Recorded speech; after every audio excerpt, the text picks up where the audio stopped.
Hello and welcome to FurStrology. Today I'm going to talk about the planets. So in astrology, you will probably be aware that the planets are very important. So we have Mercury, Venus, Earth obviously, but we're at the center, so we're not really counted. Mars, Jupiter, Saturn, Uranus, Neptune, and Pluto. So they're the planets. Each of them has a particular role that form a human character. So as I said to you in the introduction to astrology, the planets have a spiritual and an energetic pattern that goes beyond their physical manifestation. So we're not just feeling gravity from the planets, we're feeling energetic signatures. And each planet signifies something of a particular human drive, a facet that makes us human. The Earth was actually placed here so that it could be influenced by all these different factors. And these factors literally make us human. So when we're not on Earth, we were manifested somewhere else in another solar system, or not even in a solar system, perhaps as an energy body, in a field somewhere, in a nebula, or we were living on a planet, we'd have different influences. So we'd be different types of beings. So the planets literally turn us and make us human. So let's start at the basics. So first we'll start at the Earth. The Earth actually does have a position in astrology, which is the center of the chart. So if you look at an astrological chart, that point in the center is literally the Earth. So if you are somewhere else in a solar system, you actually couldn't have an astrological chart. You'd have to say, well, what does Earth mean? If you were on Mars, Mars would be the center of your chart, and you'd look at the other planets and go, oh, well, what does Earth signify? But we do live on Earth, so let's go through the planets and see what they all mean. So Sun's not a planet, but it's very important. It's the biggest object in the solar system. It casts its light, so it literally symbolizes our own light. It symbolizes our identity, who we believe we are, the center of our being. It's our will, and to some extent the ego and our self-consciousness. We could not be human if we did not have self-consciousness. Having that sun there symbolizes where we shine, where we literally feel who we are and what we're doing on the Earth, and it's where we cast our own light. So the sun is basically a symbol of yourself, your identity. Without the sun, there'd be nothing else. So you've got to have your self-consciousness. Animals, except maybe cats, don't have ego, and that's a little cat joke there. So the sun literally symbolizes, I am a person, I have an identity, this is me, I am self-conscious. When we were in source, when we were in God or spirit or creator, or before we came here, we had a different type of consciousness. But Earth has a particular consciousness that's based on ego and self-identity. We are separate from the rest of creation, and we believe that we exist and we have consciousness. So that's the main thing about the sun. It symbolizes our identity, our ego, and who we believe we are, and the fact that we believe we are actually a person with a consciousness. The next important planet is Mercury. Now, Mercury is the closest planet to the sun. It zips around really quickly. Mercury rules our mind. Mercury is the planet of communication, speech, learning, skills.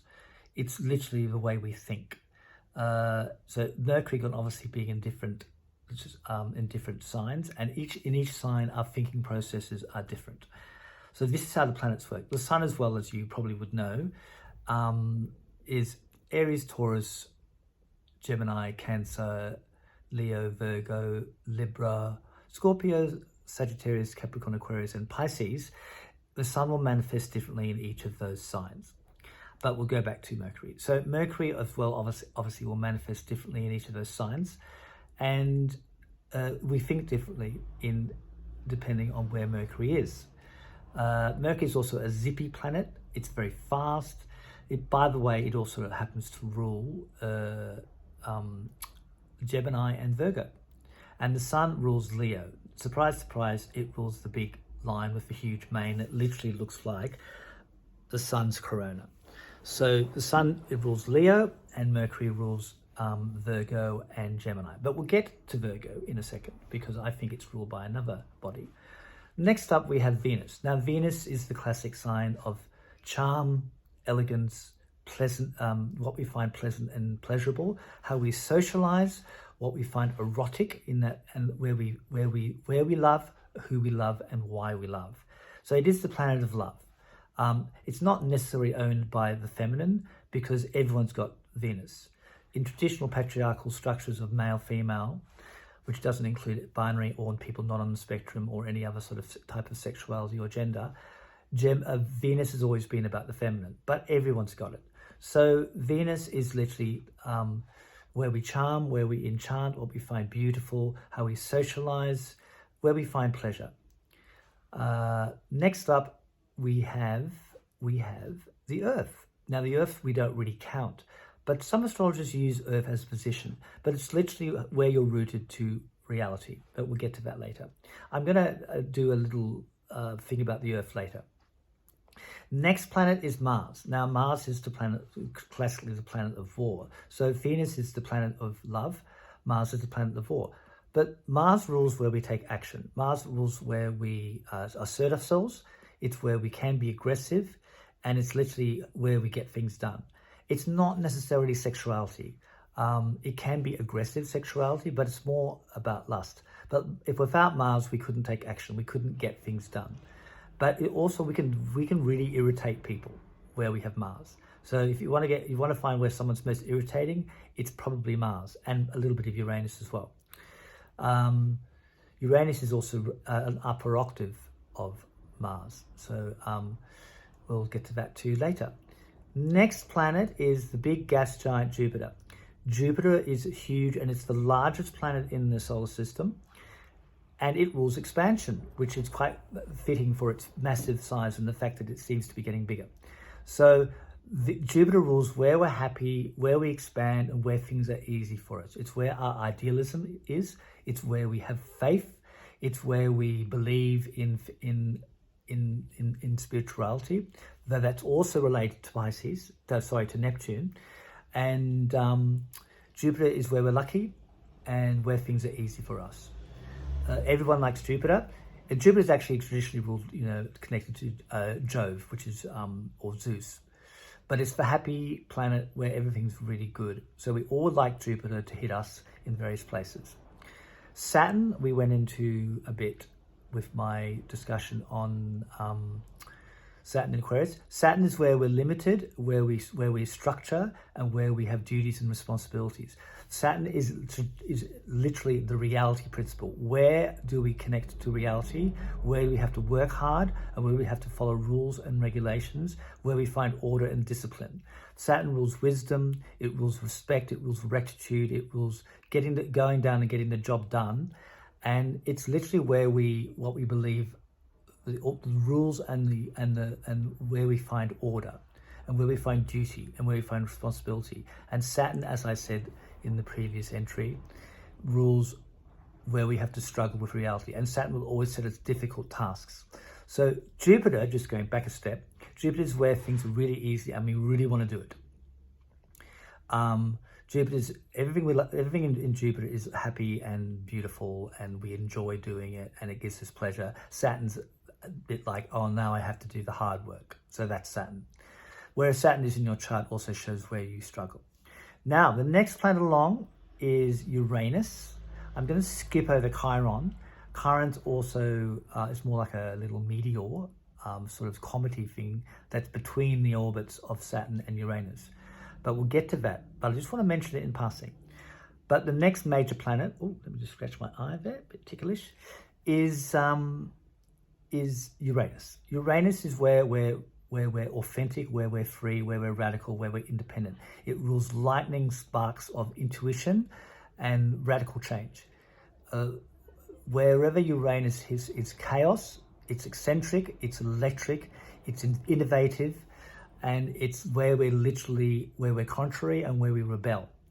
So rock stars, punks, radicals, revolutionaries, naughty kids who hang around in shopping malls and telling police to get rooted.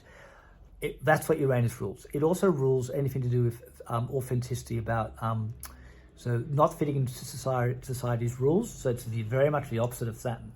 Saturn wants to obey and have you follow the rules. Uranus basically says, get rooted, I'm going to do what I feel like.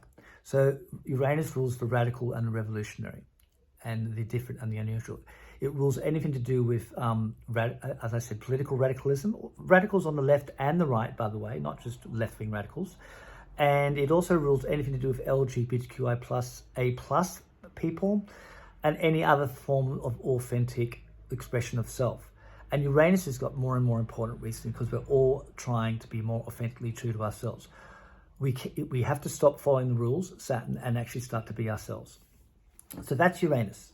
Now, Neptune, the next planet, is one of my favorites because I've got a lot of Neptune in my chart. Neptune rules dreams, illusions, imagination, intuition, and spirituality. It's also the planet of delusion and illusion, because where we imagine and where we connect to other realities, we can also be deluded there. So it's about visions and dreams. It's about imagination, intuition, and listening into other psychic realms. It rules literally our psychic connections to other dimensions. It also rules drugs. It rules music. It rules film. It rules any kind of altered states of consciousness. It even rules the oceans. So, and obviously fish, and it's connected to the sign of Pisces, by the way.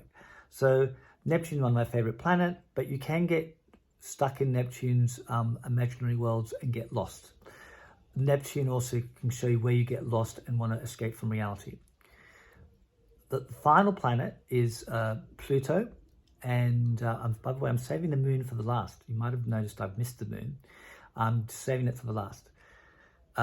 Pluto is where we connect to the depths of our deepest soul. It's about where we connect to power and things that we want to stay, that we are afraid of, but where our darkness is, which is literally the deepest, darkest parts of our soul that we cannot face.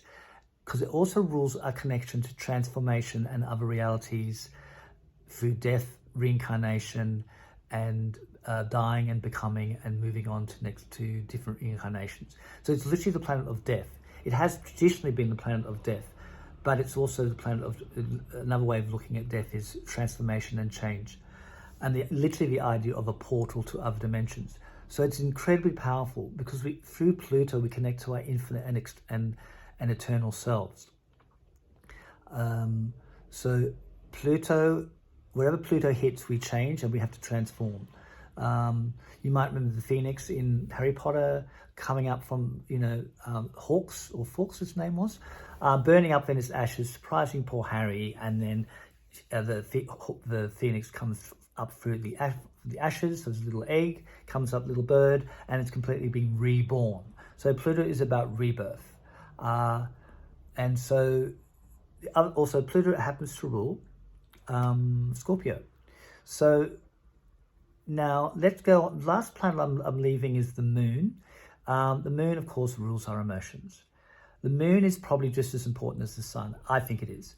So when I will go through the different signs, your sun signs, which I will do a video on, if you don't like or don't agree necessarily with your sun sign, you will also need to look at your moon sign, because sometimes the moon can be more important than the sun, depending on whether it's in a water sign or not.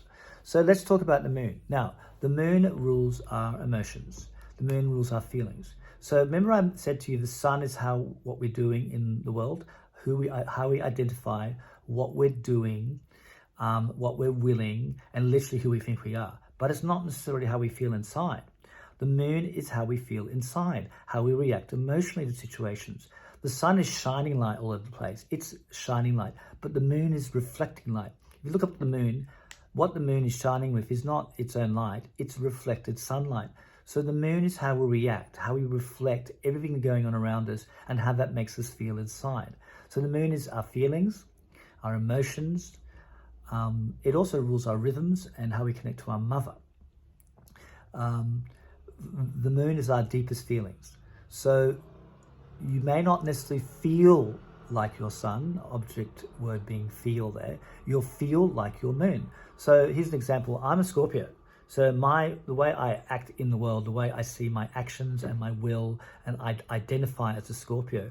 But my moon's in Pisces, so I feel Piscean inside, which is sort of soft and dreamy and ethereal and gentle.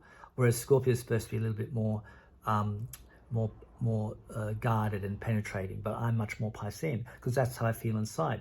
So the moon is how you feel inside, and the sun is how you project yourself on the outside and how you identify. And when you're feeling vulnerable or sad or melancholy or romantic or affectionate, that's when the moon comes out. So that's how you're feeling inside it. So you may actually feel more like your moon than your sun. Now, one extra planet I'm going to talk about as well is, I'm shaking the monitor there. One extra planet is Chiron. Chiron is the planet of healing. Now, it's between, as I said earlier, between the orbit of Saturn and Uranus. And it's the planet of the wound, but where we're wounded is where we're healing, where we heal. So it's the planet of healing. Very, very important. And sometimes I think Chiron's more important than any other planet I just talked about, because it's where we're blocked and where we struggle and where we have to do most of our healing. And that healing comes from past lives. We're having to heal wounds we've collected in past lives. And this is part of our journey to heal ourselves. Chiron's very important. I also think it happens to rule Virgo. But I'm going to do a special video on Chiron because I think it's so important. But there's all the planets in summary. And I will do more involved discussions with the planets. But I just wanted to do a summary for you. And there they all are. So remember to subscribe to my channel. Also, if anyone would like a reading, go to the link down the bottom there, just under the video. It's rodneylochner.com. As I said, I'm Fur, but you go to that link and you can book online there or call me. Actually, you can't book online. You just have to contact me through email. And I can do an online reading anywhere in the world. And obviously, I live in Sydney, so you can do a reading with me personally here. But yeah, feel free to go to the website and speak to me there, use the contacts there and book me. But yeah, please subscribe and I'll see you next time for FurStrology. Bye-bye.